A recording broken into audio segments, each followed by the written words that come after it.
sini sama kita berdua. Dengan saya Erni Nuraini dan partner saya Nadia Dareva. Nah, di sini kita minggu ini kita akan bahas PT apa nah?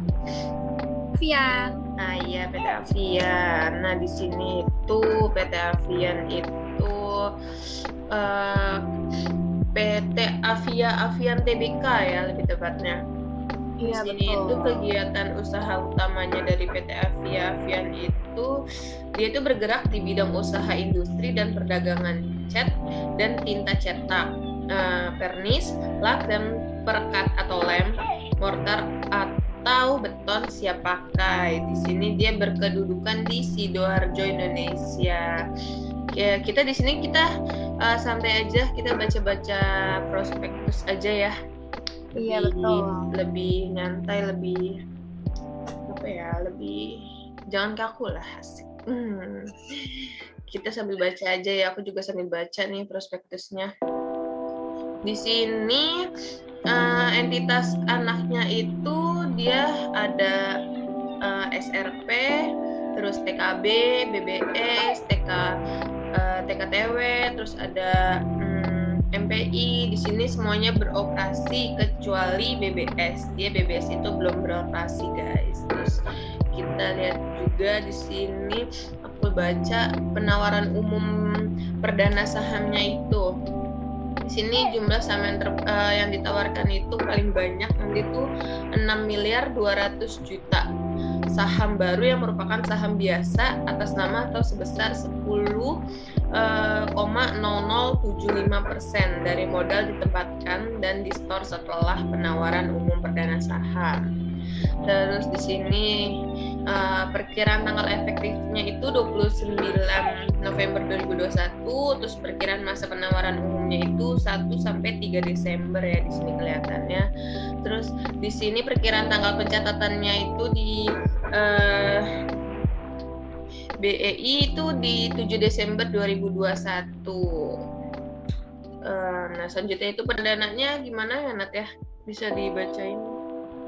Nah, kalau di sini tuh untuk penggunaan dananya nih RI itu mereka untuk pakai modal kerjanya mereka itu, jadi digunain untuk modal kerjanya kayak pembayaran pemasok, terus membeli persediaannya, terus biaya operasional. Jadi tuh kalau untuk 54,50%-nya mereka itu digunain untuk perseroannya. Jadi kalau yang 18,20%-nya itu untuk TKTW-nya. Nah, mereka juga menggunakan sekitar 14,00% nih untuk pembelanjaan modal, tapi untuk fasilitas manufaktur ketiga perusahaannya itu yang lokasinya ada di Cirebon. Terus sama untuk fasilitas manufaktur perusahaannya yang udah ada, sama mesin-mesin pusat distribusi perseroan mereka, kayak terus ada TKTW-nya juga. Nah, kan mereka ini sisa dari penggunaan dananya itu kan tinggal 13,30% ya. Itu terakhir digunain untuk pelunasan pokok utang bank perseroan mereka, untuk TKTW-nya juga sama anak perusahaan mereka. Gitu. Nah, untuk permodalan perseroannya nih bisa dijelasin nggak ya? Kayak gimana? Oh ya, permodalan di sini ada di sini kita bacanya juga ada struktur permodalan perseroan pada saat pendirian ya. Ini saat pendirian itu modal dasarnya itu modal ditempatkan dan di-store penuh dari Dewan Komisarisnya itu ada Bapak Tun, Bapak Wijono, Bapak Hermanto, Tanoko, ada Ibu Liliana. Di sini rata-rata Tanoko, jangan satu keluarga ya, Nat. Saudaraan kali ya. Saudaraannya Tanoko kan. Direksinya ada Sutikno Tanoko lagi ya. Pemegang saham lainnya ada Christine Tanoko, ada Mulyawati Tanoko. Di sini jumlah sahamnya itu modal dari modal dasar itu awalnya ada 100 kan. Di sini kita bisa lihat terus dari total modal ditempatkan dan di store penuhnya ada 20. Terus jumlah nilai nominalnya itu awal modal dasarnya itu 200 juta. Terus kita juga bisa lihat di sini ada struktur di sini struktur permodalan dan susunan pemegang saham. Terakhir pada tanggal prospektus ini diterbitkan itu modal ditempatkan dan disetor penuh di PT Tanprop ya, Surya Sentosa, terus ada PT Wahana Lancar Rezeki, ada Archipelago, terus ada Robert Christian Tanoko, ada Roni Tanoko, ada Rudi Tanoko. Di sini modal dasarnya jumlah sahamnya itu ada 200 miliar, naik tinggi ya.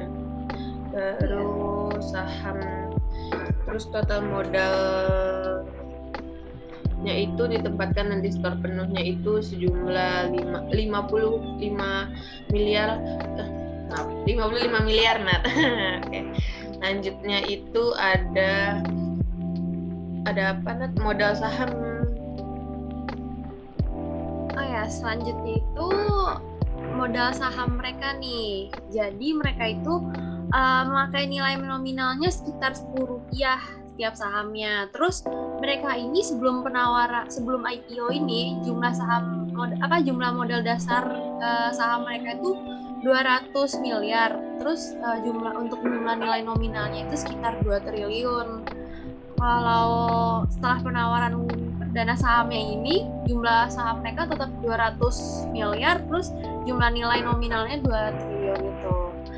Untuk total modal ditempatkan dan disetor penuhnya itu waktu sebelum IPO ini tuh mereka ada 55 miliar 753 juta 555.600 dengan persentase 100%.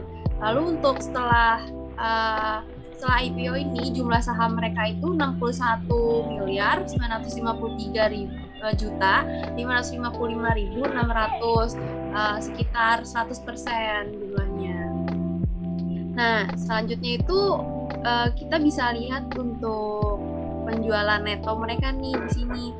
Mereka itu penjualan netonya ini mengalami peningkatan ya dari yang 31 Mei 2020 yaitu ada berapa nih? Ada 2 triliun 42 miliar 522 juta 672.420.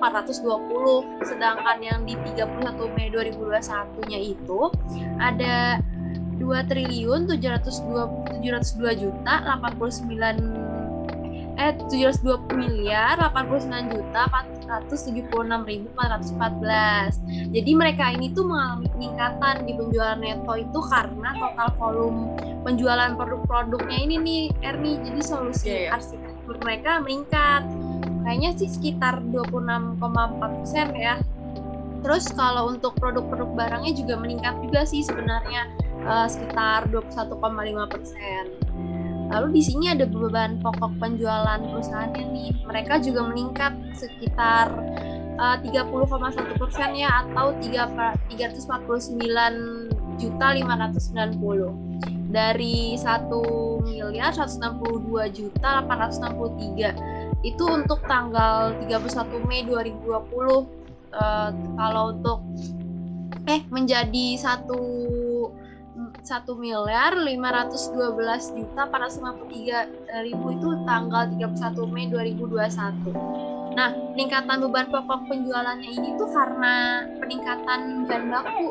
Jadi tuh pembelian barang jadinya tuh sejalan sama peningkatan penjualan produk solusi arsitektur sama produk-produk barang perdagangannya secara keseluruhan. Jadi terjadi ini kenaikan harga bahan baku mereka. Lalu kita lihat di sini laba brutonya ya, laba bruto perusahaan ini juga meningkat sekitar 35,2% dari tanggal 31 Mei 2020 ini ke 1 triliun 189 miliar 636 juta. Itu untuk tanggal 31 Mei 2021. Nah, peningkatan laba brutonya ini tuh dari barang-barang perdagangan perusahaan karena kenaikan harga eceran pipa UPVC-nya itu sebagai tanggapan atas kenaikan IPA UPVC yang dibeli dari pemasok perseroan. Terus kita lihat total beban penjualannya mereka ini tuh sangat disayangkan menurun ya 7,1% dari 414.558 untuk tanggal 31 Mei 2020 menjadi 384.923 untuk tanggal 31 Mei 2021. Ini tuh disebabkan karena beban gaji mereka, upah sama kesejahteraan karyawan yang sebagian mengimbangi kenaikan biaya pengangkutan dan komisi penjualannya. Lalu bisa kita lihat juga di sini laba periode berjalan perseroan. Di sini sih mereka meningkat ya sebesar 338.000 atau sekitar 101,1% dari 300.222.000 untuk 5 bulan terakhir pada tanggal 31 Mei 2020 menjadi 603.460 untuk 5 bulan terakhir pada tanggal 31 Mei 2021. Lalu di sini kita bisa lihat ya mereka punya utang gitu nggak sih Erni sebenarnya? Ada pernyataan utangnya. Oh ya, buat kalian nanti yang mau minta laporan prospektus dari PT Aviavian bisa komen, nanti bisa kita kirimin linknya ya. Jadi bisa sama-sama belajar, bisa sama-sama belajar, sama-sama baca, sama-sama menggali nih. Kita juga sama-sama belajar di sini. Oh ya, nih. Nanti di sini kita bakal tunjukin nih mana ya di sini ya di gambar sini nih. Di sini nanti ada bacaannya pernyataan utangnya ini. Di sini kita bisa lihat dari liabilitas jangka pendeknya. Ini utang jangka pendeknya itu ada utang bank sebesar 808.496 juta. Terus dari utang usahanya itu ada dari pihak berelasi dan pihak ketiga.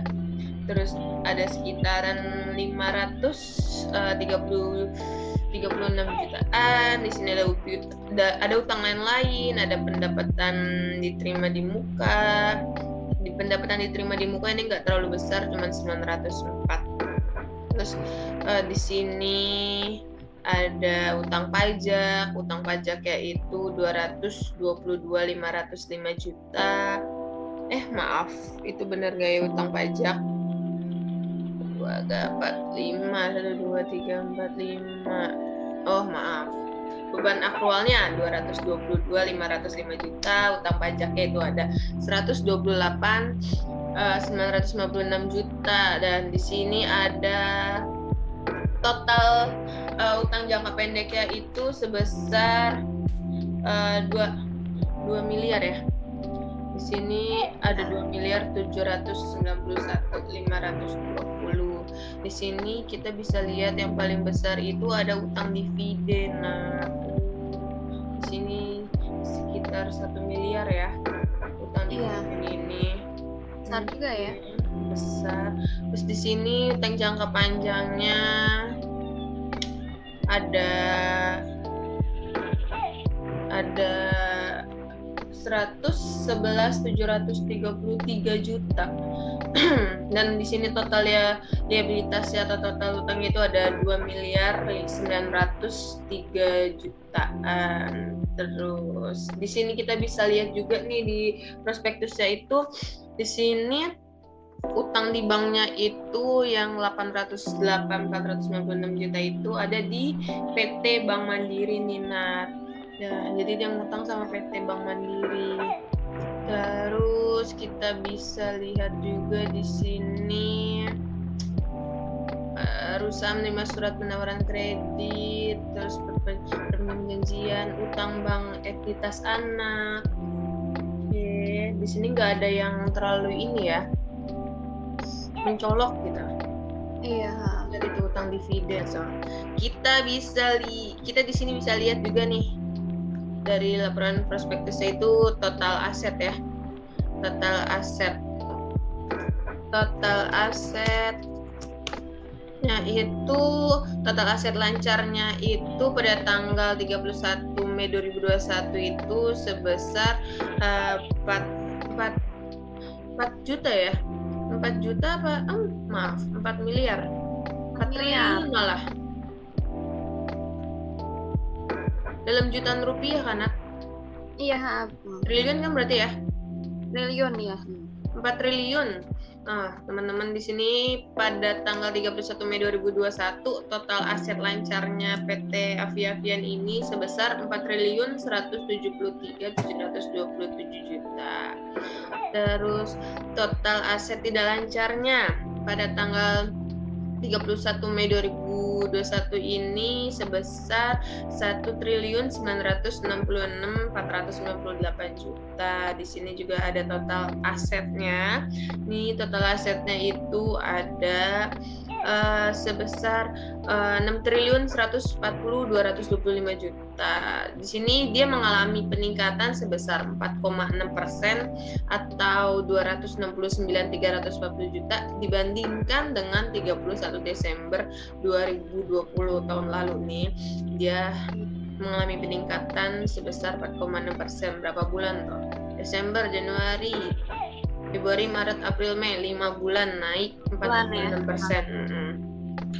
Ya, oke. Di peningkatan tersebut disebabkan oleh peningkatannya persediaan neto uang muka pembelian aset tetap dan investasi pada Ventura bersama. Terus di sini juga kita bisa lihat ada liabilitas jangka pendek dan liabilitas jangka panjang. Liabilitas jangka pendeknya itu pada tanggal 31 Mei 2021 itu sebesar 2.791.520 juta. Di sini dia mengalami peningkatan 173% atau 1.768 dibandingkan dengan tahun lalu 31 Desember 2020. Di situ dia tahun lalu itu pada Desember ya 1.022 jutaan. Di sini peningkatan tersebut disebabkan oleh peningkatan utang bank jangka pendek dan utang dividen. Nah, tadi kan tersebut juga tuh kan utang dividennya sampai 1 miliar apa 1 triliun tuh? 1 miliar ya? Sebentar. 1 miliar. Ya tuh kan utang dividennya tuh mencolok tuh 1 miliar. Di sini liabilitas jangka panjangnya pada tanggal 31 Mei 2021 itu sebesar 111.733 juta. Di sini mengalami penurunan sebesar 31,7%. Lumayan banyak kok, alhamdulillah. Di sini atau 51.939 juta dibandingkan tahun lalu Desember akhir tahun. Nah, di sini total liabilitasnya itu sebesar 2.903.252 juta, mengalami peningkatan cukup tinggi yaitu sebesar 144,7% atau 1.717 jutaan dibandingkan dengan Desember 2020. Di sini peningkatan di sini juga disebutkan peningkatan utang bank jangka pendek dan utang dividen. Kok gue tadi nyebutin alhamdulillah ya, peningkatan utang kok alhamdulillah. Sorry ya kawan-kawan, maksudnya salah nyebut gitu. Salah nyebut. Kaget, maksudnya tinggi banget 144,7 sampai ngucap ya. Alhamdulillah ya. Nah, di sini juga total ekuitasnya pada tanggal 31 Mei 2021 itu total ekuitasnya itu sebesar 3.236.972 juta. Di sini mengalami penurunan sebesar 30,9% dibandingkan dengan Desember 2020 tahun lalu. Di sini disebabkan oleh penurunan saldo laba. Jadi labanya itu turun nih dari tahun 2020.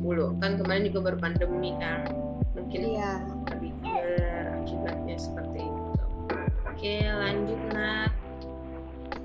Nah, di sini mau bahas laporan arus kas konsolidasiannya nih.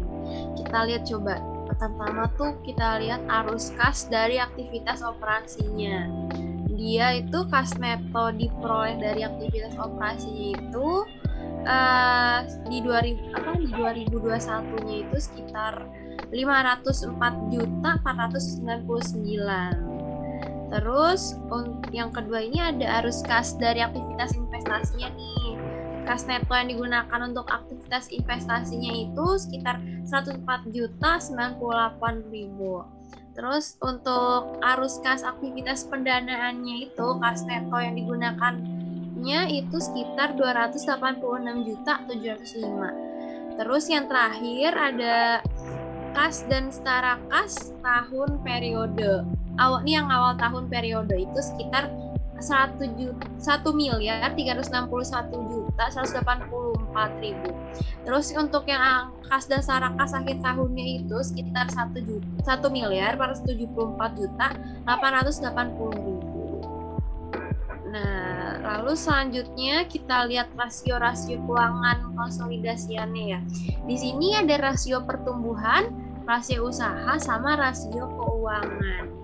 Kita lihat di tanggal 31 Mei 2021 untuk penjualan netonya itu mereka 32,3, laba brutonya 35,2, laba usahanya 94,4, terus laba sebelum pajak penghasilan konsolidasinya 92, terus yang terakhir penghasilan komprehensif tahun berjalannya itu 89,7. Itu di tanggal 31 Mei 2021. Terus rasio usahanya nih kita lihat juga di sini ada laba sebelum beban pajak penghasilan itu terhadap penjualan neto konsolidasian itu 28,9. Terus ada laba sebelum beban pajak terhadap total aset konsolidasian itu 12,7. Terus ada laba sebelum beban pajak penghasilan konsolidasian terhadap total ekuitas itu 24,1. Ini terhadap penjualan netonya itu mereka 22,3, terus sama penghasilan komprehensif tahun berjalan konsolidasian terhadap penjualan netonya itu sekitar 22,3. Terus kita lihat juga rasio keuangannya itu mereka total aset lancar konsolidasian itu 1,5 sama rasio imbal aset konsolidasiannya atau ROA-nya mereka tuh 23,4 sama ROE-nya itu 44,5 sama ICR-nya itu 2.929,3 sama DSCR-nya itu 2,5. Cukup menarik ya. Nah, for your information juga nih, ternyata yang kalau aku baca-baca ya dari Prospektus ini tuh perusahaan ini tuh market leadernya industri cat pelapis dekoratif di Indonesia nih. Jadi total pangsa mereka itu sekitar 20%. Jadi berdasarkan pendapatan penjualannya nih di tahun 2020 produk yang mereka hasilkan itu satu-satunya merek rumahan yang ada di 3 pemain pasar teratas di Indonesia. Keren ya? Besar banget. Iya, lumayan besar. Terus juga di sini juga kan semakin tinggi nilai ROE kan, semakin perusahaan tersebut menandakan bahwa dia itu baik kan. Di sini juga kan ROE dari PT Avia ini tadi 44,5 kan ya, cukup tinggi kan. Terus juga kebanyakan kan investor itu memilih ROE yang tinggi kan. Perusahaan ini menurut kita sih bagus ya Nat ya untuk kedepannya. Iya, tapi balik lagi ke masing-masing investor sih ya mau ambil atau enggaknya itu terserah. Menurut juga ya. Ini kita hanya membacakan prospektus juga lebih lebih ke membahas prospektusnya. Betul. Terus juga jangan lupa kalau kalian suka video ini kalian like, kalau kalian ada yang ditanyakan kalian komen, dan jangan lupa diapain Nadia? Subscribe. Bye.